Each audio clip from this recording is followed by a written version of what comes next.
భవిష్యజ్యోతి కార్యక్రమానికి తిరిగి స్వాగతం. మనతో పాటు మల్లికార్జున శర్మ గారు టీఎన్ఎస్ స్టూడియోలో లైవ్కి సిద్ధంగా ఉన్నారు. మరి మీకు జాతకపరంగా ఏవైనా సమస్యలు ఉంటే స్క్రీన్ మీద స్క్రోల్ అవుతున్న నెంబర్కు కాల్ చేయండి.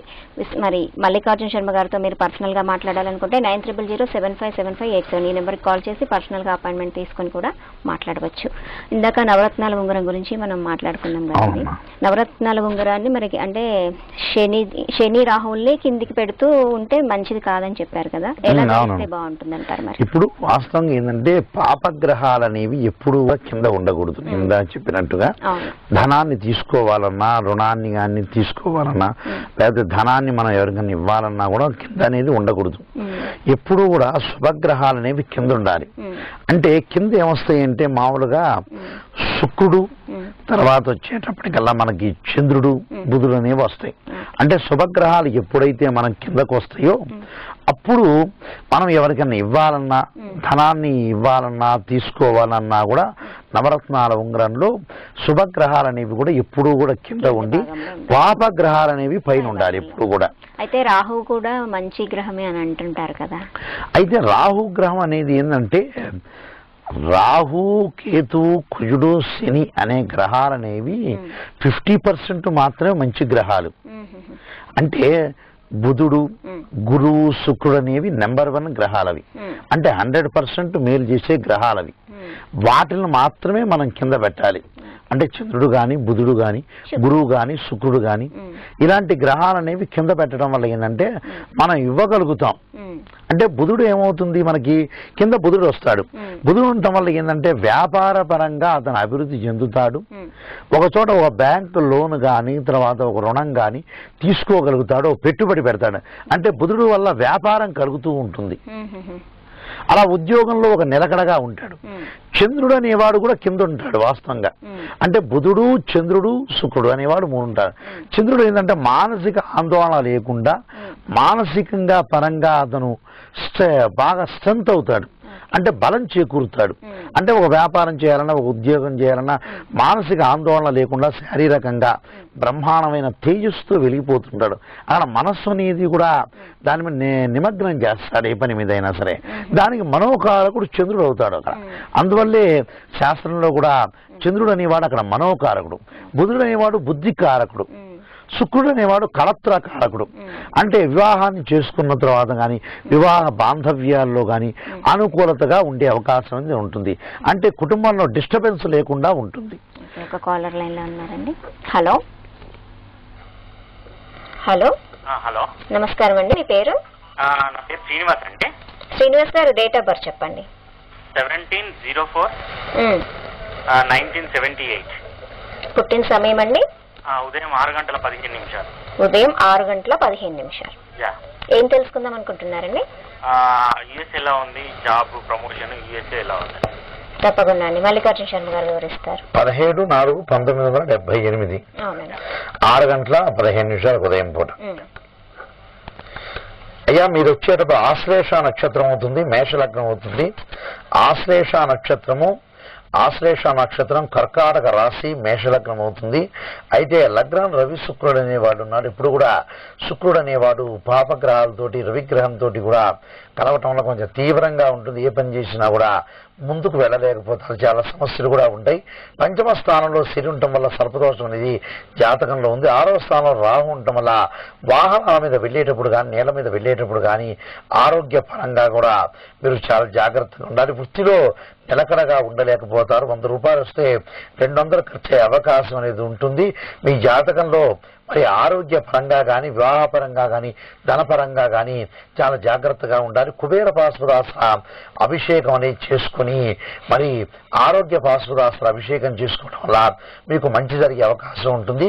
గురు జపం అనేది మీరు చేయటం వల్ల, లేకపోతే ఇంటి దగ్గర తారా మహాదేవి స్తోత్ర పారాయణం చేయడం వల్ల మీకు అనుకూలత అనేది కలిగే అవకాశం అనేది ఉంటుంది అయ్యా జాతకంలో.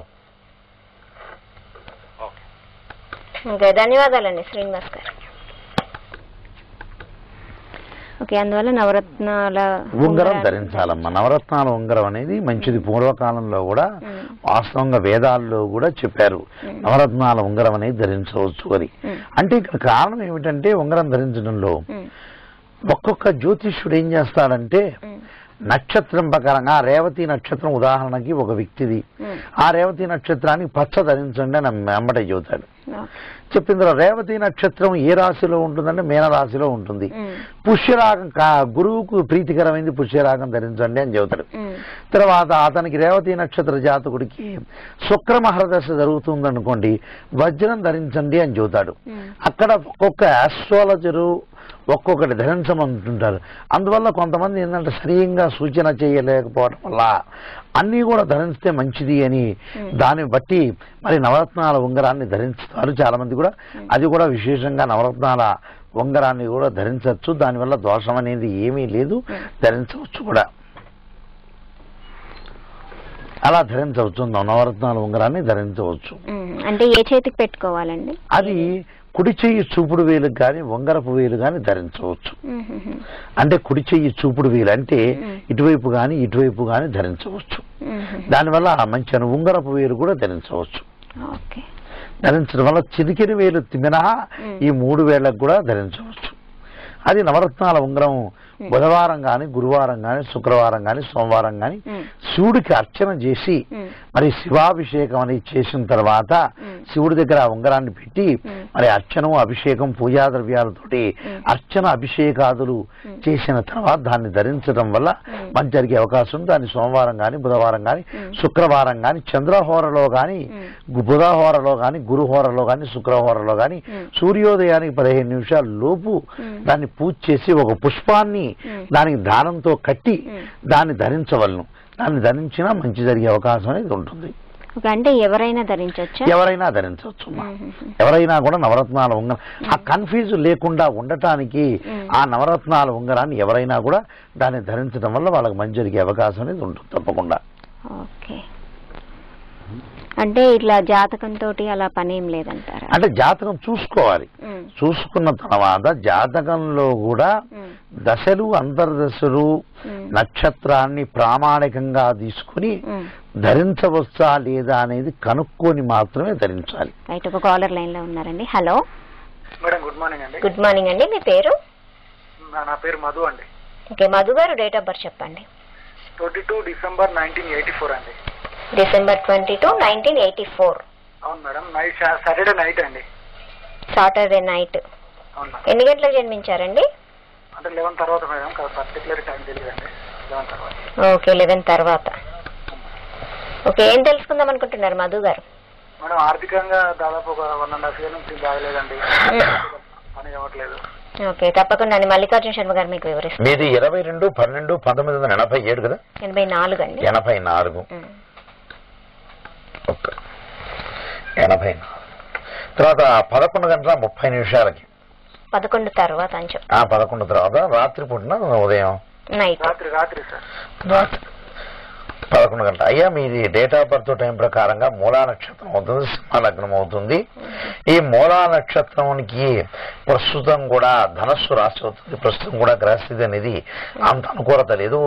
అష్టమ స్థానంలో కర్కాటక రాశిలో ఎప్పుడైతే గురువు అనేవాడు ప్రవేశించాడో అష్టమ స్థానంలో గురుదోషం అనేది జాతకంలో ఏర్పడింది. గోచారీత్యా కూడా కొంత అనుకూలమైన ఫలితం అనేది లేదు. ధనం ఖర్చు అవకాశం ఉంటుంది. నిలకడలేని స్వభావం అనేది ఉండే అవకాశం అనేది ఉంటుంది. మీ జాతకంలో మరి పంచమ స్థానంలో రవి అనేవాడు కొంత ప్రతికూల ఫలితాలు అనేవి వచ్చే అవకాశం అనేది ఉంటుంది. మీరు గురువు యొక్క పరిహారాన్ని చేసుకోండి. వీరైతే కుబేర భాస్వదాసర అభిషేకాన్ని, బృహస్పతి భాస్వదాసర అభిషేకాన్ని చేసుకోవడం వల్ల, గురు జపం చేయటం వల్ల మీకు మంచి జరిగే అవకాశం అనేది జాతకంలో ఉంటుందయ్యా. ఓకే అండి, ధన్యవాదాలండి మధు గారు. ఓకే, అంటే మూలా నక్షత్రం అంటే అమ్మవారి నక్షత్రం. అవునమ్మా. కనకదుర్గ అమ్మవారిదా సరస్వతీదేవిదా? మూలా నక్షత్రం అనేది ఏంటంటే సరస్వతి అయినా దుర్గ అయినా రాజరాజేశ్వరి అయినా కూడా అక్కడ మూలా నక్షత్రంలో మన సరస్వతీదేవి పూజలు అనేవి చేస్తారు. ఇక్కడ సరస్వతీదేవికి ప్రత్యేక మూలా నక్షత్రం అయినా కూడా అంటే పిల్లలకు అక్షరాభ్యాసాలు అవన్నీ కూడా ఆ నక్షత్రంలో చేస్తారు. సరస్వతీదేవికి ప్రత్యేక నక్షత్రం అనేది. అయితే అలానే సరస్వతీదేవి కదా అందరూ కూడా అమ్మవార్లందరూ కూడా కలిసి ఉంటారు. అయితే మెయిన్ ముఖ్యంగా ఏంటంటే సరస్వతీదేవికి ప్రత్యేక. అయితే నాది మూలా నక్షత్రం అవుతుంది, సరస్వతి అవుతుంది, బ్రహ్మాండంగా ఉంటుంది అనేది పొరపాటు. ఆరుద్ర నక్షత్రం ఉంది, శివుడి నక్షత్రం. అయితే నాది ఆరుద్ర నక్షత్రం ఉంది, బ్రహ్మాండంగా ఉంటాననేది పొరపాటు. జన్మ లగ్న కుండలిని బట్టి కూడా జాతకాన్ని ఎలా ఉంటుంది అంటే జన్మ లగ్న కుండలి ఉంటుంది, దశ అంతర్దశలు ఉంటుంది, ఆ మిగతా గ్రహాల ఎఫెక్ట్ అనేది ఉంటుంది. మిగతా గ్రహాలన్నీ కూడా ఏ నక్షత్రంలో ఉన్నాయో చూసుకొని అలా జాతకాలను అనాలిసిస్ చేసి ముందుకు వెళ్ళాలి. రైట్, కాలర్ లైన్ లో ఉన్నారండి. హలో హలో నమస్కారం అండి, మీ పేరు? నాగరాజ్ అమ్మా. ఓకే, నాగరాజు గారు డేట్ ఆఫ్ బర్త్ చెప్పండి. 20 డిసెంబర్ 1963 అమ్మా, ఎర్లీ మార్నింగ్ 8 o'clock. 20వ తారీఖు డిసెంబర్. అవునమ్మా. 1963. పుట్టిన సమయం అండి? 8 మార్నింగ్ 8. నాగరాజు గారు మీ టీవీ వాల్యూమ్ తగ్గించండి, లేకపోతే కాల్ కట్ అయిపోతుంది. చెప్పండి నాగరాజు గారు, పుట్టిన సమయం చెప్పండి. పుట్టిన సమయం చెప్పండి. Morning 8 o'clock. అయితే వీళ్ళ జాతకాన్ని బట్టి, ఇతని జాతకాన్ని బట్టి లగ్నం రవి బుధుడు కుజుడు కేతు ఉండటం వల్ల ఏంటంటే చాలా సమస్యలు అనేవి ఉంటాయి. జీవితంలో డెవలప్మెంట్ అనేది తక్కువగా ఉంటుంది, అనుకున్నంత రీచ్ చేయలేకపోతారు. అయితే చాలా పనులలో కూడా ఆలస్యం అయ్యే అవకాశం అనేది ఉంటుంది. వైవాహిక జీవితంలో కూడా చాలా జాగ్రత్తగా ముందుకెళ్ళాలి. ఎందుకంటే శుక్రశనులు అనేవాళ్ళు కలిశారు, గురువు అనేవాడు అద్భుతంగా ఉన్నాడు జాతకంలో. ఆ గురువు వల్ల కూడా మంచి జరిగే అవకాశం ఉంటుంది. అయితే లగ్నంలో రవి కుజుడు కేతు అనే దోషాన్ని వాళ్ళు పరిహారం చేసుకుని ముందుకెళ్ళడం వల్ల వాళ్ళకి మంచి జరిగే అవకాశం అనేది ఉంటుందమ్మా. వాళ్ళకి ఆ ప్రకారంగా వాళ్ళు శాస్త్రీయ పద్ధతిలో రెమెడీస్ చేయటం వల్ల వాళ్ళకి మంచి జరిగే అవకాశం అనేది ఖచ్చితంగా ఉంటుంది వాస్తవంగా అయితే. అంటే జాతకరీత్యా ఏవైతే దోషాలు ఉంటాయో దానికి తగ్గ రెమెడీస్ అనేవి చేసుకోవాలి. చాలా మంది కూడా ఇంకొంతమంది అడుగుతూ ఉంటుంటారు, మాకు చిన్న చిన్న రెమెడీస్ చెప్పండి అని. అవి వాస్తవంగా ఏంటంటే కొంతమందికి మాత్రమే ఫలిస్తాయి. అంటే లాల్ కితాబ్ రెమెడీస్ అనేవి కొన్ని ఉంటాయి. అంటే చీమలకి ఏదన్నా పెట్టండి, లేదా బయట రొట్టెలు వేయండి, చిన్న చిన్నవి ఏంటంటే వాళ్ళకి కొంతమందికి మాత్రమే అవి ఫలిస్తాయి, ప్రతి ఒక్కళ్ళకి ఫలించవు. ఒక కాలర్ లైన్ లో ఉన్నారండి. హలో హలో నమస్కారం మేడం. నమస్కారం అండి, మీ పేరు? మల్లేష్ మేడం. ఓకే, మల్లేష్ గారు డేట్ ఆఫ్ బర్త్ చెప్పండి. డేట్ ఆఫ్ బర్త్ సరిగా లేదు మేడం. మల్లేష్ గారు మీకు డేట్ ఆఫ్ బర్త్ లేదు కదా. మల్లేష్ అనే పేరు మఖా నక్షత్రం అవుతుంది, సింహరాశి అవుతుంది. అయితే ప్రస్తుతం కూడా మీకు గోచారీత్యా గురువు అనేవాడు కొంత అనుకూలత అనేది లేదు సింహరాశికి. మరి తర్వాత సింహం కన్యా తుల, మరి 3వ స్థానంలో శని అనేవాడు ఉన్నాడు. బ్రహ్మాండమైన అనుకూలత అనేది ఉంటుంది. నవంబర్ వరకు మాత్రమే ఆ అనుకూలత అనేది ఉంటుంది. మరి 4వ స్థానంలో శని రావటం వల్ల నవంబర్ నుంచి కొంచెం ప్రతికూల ఫలితాలనే వస్తాయి. గురువు యొక్క మీరు జపాన్ని చేసుకుని ముందుకెళ్ళటం వల్ల ఆ బ్రాహ్మణోత్తములను సంప్రదించి మీరు అక్కడ గురువు యొక్క జపాన్ని బృహస్పతి పాశనాస్త్ర అభిషేకాన్ని చేసి గురువు యొక్క హోమాన్ని అనేది ఈ సంవత్సరం కూడా చేసుకోవడం వల్ల మీకు మంచి జరిగే అవకాశం ఉంటుంది. ఏదైనా సరే క్షేత్రాన్ని దర్శనం కూడా చేయటం వల్ల మీకు మంచి జరిగే అవకాశం ఉంటుంది. పేరు ఏం రాస్తుంటారు మీరు మల్లేష్ అనే పేరులో? ఎం మల్లేష్ అని రాస్తాను సార్. ఎం స్పెల్లింగ్ చెప్పండి. ఏం సార్? MALLESH. మీరు SH లో హెచ్ అనేది డబుల్ పెట్టండి, మీకు మంచి స్వామి డబుల్ పెట్టండి. తర్వాత మీకు బర్త్ నెంబర్ వచ్చేటప్పటికల్లా మీకు 2 అవుతుంది. అంటే బర్త్ నెంబర్ 2 అవుతుంది. మీకు అదృష్ట సంఖ్యలు వచ్చేటప్పటికల్లా మీకు 2, 1, 3, 7 అనేవి సంఖ్యలు అనేవి అనుకూలమైన సంఖ్యలు. వారాలు వచ్చేటప్పటికల్లా లక్కీ డేస్ వచ్చేటప్పటికల్లా మీకు సండే కానీ ట్యూస్డే కానీ థర్స్డే కానీ మంచిది. మీకు కలర్స్ వచ్చేటప్పటికల్లా గ్రీన్ కానీ ఎల్లో కానీ రెడ్ కానీ మీకు మంచిది. మీరు తూర్పున కానీ ఈశాన్యం కానీ ఉత్తరం కానీ మీరు ఏదన్నా కార్యాన్ని నిర్వర్తించుకోవడానికి ఎప్పుడైనా సరే మరి ముందుకు వెళ్ళటానికి తూర్పున కానీ ఉత్తరాన్ని కానీ ఈశాన్యం కానీ వెళ్ళటం వల్ల మీకు మంచి జరిగే అవకాశం అనేది ఉంటుందయ్యా. మంచి స్వామి. ఓకే అండి, ధన్యవాదాలండి మల్లేష్. నవరత్నాల ఉంగరం అంటే ఒక చేతికి ధరిస్తారు అయిపోతుంది. అలా కాకుండా జాతకాన్ని బట్టి ఒక్కొక్కరికి ఒక్కో రకమైనటువంటిది ఉంగరం ఇస్తారు కదా, అవి ఎలా ధరించాలి వాళ్ళు? ఒక్కొక్కళ్ళు ఒక్కొక్క రత్నం అంటే అమ్మా జాతకరీత్యా ఏదైతే బాగలేదో దాన్ని మాత్రమే ధరించాలి. ఇప్పుడు కాకపుష్య రాగం ఉంది, కుడి చెయ్యి చూపుడు వేలికి ధరించాలి. బుధుడున్నాడు, చిటికిన వేలికి ధరించాలి. ఇలా ఒక్కొక్క గ్రహానికి ఒక్కొక్క వేలికి ధరించాలి. ధరించడం వల్ల దానికి మంచి జరిగే అవకాశం ఉంటుంది. దాన్ని కూడా నవరత్నాల్లో చాలా నెంబర్ ఆఫ్ టైప్స్ లో డూప్లికేట్ ఎక్కువగా ఉన్నాయి. దాన్ని ఒరిజినల్ సంపాదించి ధరించడం అనేది చాలా మంచిది వాస్తవంగా అయితే. అలా ధరించడం వల్ల వాళ్ళకి మంచి అనుకూలమైన ఫలితాలు అనేవి వచ్చే అవకాశం ఉంది. దానికి కొంతమందికి ఏంటంటే నవరత్నాలు ధరించినా కూడా ఫలితాలు రావు. దానికి పూజలే మార్గం. పూజలు అంటే భగవంతుడిని మరి డైరెక్ట్ గా కొలవటం అనేది చాలా మంచిది. అంటే ప్రత్యక్షంగా కొలవాలి అని అర్థం. దానికి హలో నమస్తే మేడం. నమస్తే అండి, మీ పేరు? బాలరాజ్ కే. బాలరాజు. డేట్ ఆఫ్ బర్త్ చెప్పండి. సెప్టెంబర్ 28, 1986. 86 అండి? 88 మేడం. 88. పుట్టిన సమయం అండి? పొద్దున 6 గంటల 10 నిమిషాలు. 6 గంటల 10 నిమిషాలు ఉదయం. ఏం తెలుసుకుందాం అనుకుంటున్నారు బాలరాజు గారు? ఆయన లైఫ్ లో సెటిల్మెంట్ లేదు మేడం. ఓకే, మల్లికార్జున శర్మ గారు. ఉదయం పూట పుట్టారా? 6 గంటల 10 నిమిషాలు ఉదయం పూట సార్. తర్వాత మీది వచ్చేటప్పుడు అశ్విని నక్షత్రం అవుతుంది, కన్యా లగ్నం అవుతుంది. ఈ కన్యా లగ్నానికి లగ్నంలో రవిను మరి వ్యయస్థానంలో కేతు ఉండటం వల్ల జీవితం అన్ని పనులన్నీ కూడా ఆలస్యమయ్యే అవకాశం ఉంటుంది. ఏ పని చేసినా ఎంత శ్రమ చేసినా కూడా ఫలితం రిజల్ట్ అనేది వాస్తవంగా జాతకంలో కనపడదు. పంచమ స్థాన అధిపతి అయిన శని వాడు చతుర్థ స్థానంలో ఉండటం వల్ల ప్రతికూల ఫలితాలను వచ్చే లగ్నం రవి కేతు శని యొక్క పరిహారాన్ని మీరు చేసుకోవటం వల్ల మంచి జరిగే అవకాశం. దాంతోపాటు చంద్రుడు కూడా పరిహారాన్ని చేసుకోవటం వల్ల మానసిక శారీరక ఆందోళన కలిగే అవకాశం అనేది జాతకంలో ఉంటుంది. ఆ దోషాన్ని పరిహారం చేసుకుని ముందుకెళ్ళటం అనేది చేయండి మీరు. ఓకే, రైట్ అండి, ధన్యవాదాలండి.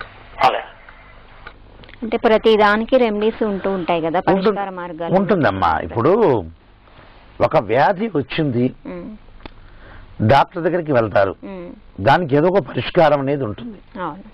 ఇప్పుడు ఒంట్లో బాగలేదు, ఏదో బీపీ వచ్చినా షుగర్ వచ్చినా ఇంకే వ్యాధి వచ్చినా కూడా దానికి ఒక పరిష్కారం అనేది ఉంటుంది. భగవంతుడు ఏం చేశాడంటే దానికి బ్రహ్మ రాసిన రాత లిఖితం అనేది ఒకటి ఉంటుంది, దానికి ఎగ్జంప్షన్ కూడా ఉంటుంది. ఎగ్జంప్షన్ అంటే ఇక్కడ ఏమిటంటే ఏదో ఒక నివారణ అనేది ఉంటుంది. ఏ అయితే గ్రహం అనేది బాగలేదు దానికి నివారణ అనేది ఖచ్చితంగా ఉంటుంది. దాన్ని దోషాన్ని పరిహారం చేసుకుని ముందుకెళ్ళటం వల్ల వాళ్ళకి మంచి జరిగే అవకాశం అనేది ఖచ్చితంగా ఉంటుంది. అలాగా అంటే ప్రతిదానికి ఏదో ఒకటి ప్రతిదానికి నివారణ ఉంటుంది. భగవంతుడు అనేవాడు ఇప్పుడు ఒక వ్యాధి వచ్చినా ఒక దోషం జాతకంలో వచ్చినా దానికి తప్పకుండా నివారణ ఉంటుంది. ఆ నివారణ చేసుకుని ముందుకెళ్ళటం వల్ల వాళ్ళకి కొంత అనుకూలం. ఇప్పుడు షుగర్ వ్యాధి వచ్చింది, దానికి మరి నివారణ ఒక్కటే మార్గం. శాశ్వత పరిష్కారాన్ని అందించలేకపోవచ్చు, కానీ శాశ్వతంగా జీవించే పరిష్కారాన్ని డాక్టర్లు ఇస్తున్నారు. ఒక టాబ్లెట్ ద్వారా జీవితాంతా కూడా కంట్రోల్గా ఉంటే దాని పరిష్కారం అనేది ఉంటుంది. అలానే ఆస్ట్రాలజీ ప్రకారంగా ద్వితీయ స్థానంలో పాపగ్రహం ఉంటుంది. అయ్యా నోరు అదుపులో పెట్టుకోండి, లైఫ్ లాంగ్ జాగ్రత్తగా ఉండండి, లౌకికంగా ప్రవర్తించండి అని చెబుతారు జాతకంలో ఒక సూచన. ఆ సూచన వల్ల ఎలా ఉంటుందంటే ఎక్కడ ఏం మాట్లాడారో ఎక్కడ ఏం మాట్లాడకూడదు, ఏ రకంగా ఒక మనిషితోటి ఒక వ్యక్తిత్వాన్ని బట్టి మనం ఆలోచించి చెప్పాలనేది అది ఆస్ట్రాలజీ ప్రకారంగా తెలుస్తుంది. ఉదాహరణకి ద్వితీయ స్థానంలో శని ఉన్నాడు, నోరు అదుపులో పెట్టుకోండి. ఎవరిది లైఫ్ లాంగ్ గా ఎవడైతే ఒక వ్యక్తి ఉంటాడు, అతనికి వ్యక్తిత్వం అతనికి ఇష్టం ఉండదు, ఒక పాయింట్ అనేది అతనికి ఇష్టం ఉండదు. ఒక ఇద్దరు వ్యక్తులు మాట్లాడుతున్నారు, ఆ వ్యక్తి మాట్లాడేటప్పుడు ఒక వ్యక్తి చెబుతాడు ఉదాహరణకి, అయ్యా దేశంలో ప్రేమలన్నీ కూడా ఉంటాయి, మరి ఒక్కొక్కరిని మనం ప్రేమించాలి, మంచిగుండాలి, సూర్యోద్భావంతో ముందుకు వెళ్ళాలి అని చెబుతాడు. చెప్పిన తర్వాత ఆ వ్యక్తికి అతను పాయింట్ కొట్టేస్తాడు. అతను ఎవరు ఉండదండి లోకంలో, ఎవరు లేరు, ఎవరు మంచివాళ్ళు లేరు, వాళ్ళకు వస్తువుల మీద ధనం మీదే ప్రేమ అంటాడు. అలా అందరూ ఉండరు ప్రపంచంలో. మన దేశంలో 100 కోట్ల మంది ఉంటే అందరికీ అలా ఉండదు. ఒకళ్ళు ప్రేమించే వాళ్ళు ఉంటారు, మంచిగుండే వాళ్ళు ఉంటారు, చెడ్డగుండే వాళ్ళు ఉంటారు. అప్పుడు ఈ వ్యక్తి ఏం చేయాలి? ద్వితీయ స్థానంలో శని ఉన్న వ్యక్తి ఏం చేయాలంటే, ఆహో ఈ వ్యక్తికి తన ఇష్టం లేదట్టుంది ఈ పాయింట్ అని ఎంబటే మాట మార్చాలి. మాట మార్చి ఆ మనిషిని డైవర్ట్ చేయాలి. అంటే వేరే అలిగేషన్ లో వేరే మాటకు ముందుకెళ్ళాలి. ముందుకెళ్ళటం వల్ల ఏంటంటే అతనికి మంచిది, ఇతనికి మంచిది. ఏ మనిషికైనా సరే అతనికి ఇష్టమైన మాట మాట్లాడటం అనేది అతనికి శ్రేయస్కరం, ఇతనికి శ్రేయస్కరం. ఆ ఇద్దరి మధ్యలో విభేదం అనేది రాదు ఎప్పటికి కూడా. అలా మాట్లాడి జ్యోతిష్ శాస్త్రం ప్రకారంగా కూడా ద్వితీయ స్థానంలో ధనం, వాక్కు స్థానంలో ఏ గ్రహాలు ఉన్నాయి, శని ఉన్నాడా, రాహు ఉన్నాడా, కేతు ఉన్నాడా, మరి ఆ ఒకళ్ళ శుభగ్రహం ఉన్నా కూడా పాపగ్రహ నక్షత్రంలో ఉన్నాడా చూసుకుని అలా వెళ్ళటం వల్ల ఒక ఉద్యోగం ఉంటాడు, ఒక ఆఫీస్ ఉంటుంది, ఎప్పుడూ మేనేజర్ ఇతని మీద ఖర్చుగానే ఉంటాడు. ఇతను ఏం చెప్పినా కూడా రైట్ అనేది కాదని అంటాడు. అందువల్ల అతనింది ఇతను ఎప్పుడూ ఇతను చెప్పింది రైట్ కాదు కాబట్టి అతని రూట్లోనే వెళ్ళి అతని రూట్లోనే జయించాలి. ఇతను ఆయన రూట్లోనే వెళ్ళి ఆయన మెప్పు పొందాలి. అలాగా జ్యోతిష్శాస్త్రం సూచించే మార్గాలు అనేవి ఎన్నో ఉన్నాయి. ఇలాంటి మార్గాలను అనుసరించి మరి వాక్కు స్థానం కానీ, ప్రతి స్థానం కానీ, ధనస్థానం కానీ, సోదర స్థానం కానీ అన్ని స్థానాలను అనుసరించి ఎవరికి అయితే ఇష్టమైన మాట ఉంటుందో, ప్రపంచంలో ఏ మనిషి అయినా సరే ఎవరికైతే ఎదుటివాడికి ఇష్టమైన మాట ఉంటుందో దాని జ్యోతిష్యం ప్రకారంగా ఆలోచన చేసి ఆ మాట మాట్లాడటం అనేది శ్రేయస్కరం. ఓకే అండి. మల్లికార్జున శర్మ గారు, ఇప్పటి వరకు టీఎన్ఎన్ ప్రేక్షకుల కోసం మీ సమయాన్ని వినియోగించినందుకు మీకు కూడా ధన్యవాదాలు. ఓకే, అది జ్యోతిష్యపరంగా ఎన్నో పరిష్కార మార్గాలు ఉన్నాయి. ఆ పరిష్కార మార్గాల్ని అన్వయిస్తేనే ప్రజలందరికీ కూడా బాగుంటుందని మల్లికార్జున శర్మ గారు చెప్తున్నారు. మీరు మల్లికార్జున శర్మ గారితో పర్సనల్గా మాట్లాడాలనుకుంటే 9000755587 ఈ నెంబర్కి కాల్ చేసి పర్సనల్గా అపాయింట్మెంట్ తీసుకొని కూడా మాట్లాడవచ్చు. ఇది ఇవాళ భవిష్య జ్యోతి కార్యక్రమం. రేపటి భవిష్య జ్యోతి కార్యక్రమంలో మళ్ళీ కలుసుకుందాం. నమస్కారం. ఈ జ్యోతిష్య సంఖ్యాశాస్త్ర వాస్తు సలహాలకై ప్రముఖ జ్యోతిష్య సంఖ్యాశాస్త్ర నిపుణులు శ్రీ మల్లికార్జున శర్మ గారిని సంప్రదించండి. Phone number 9849280956.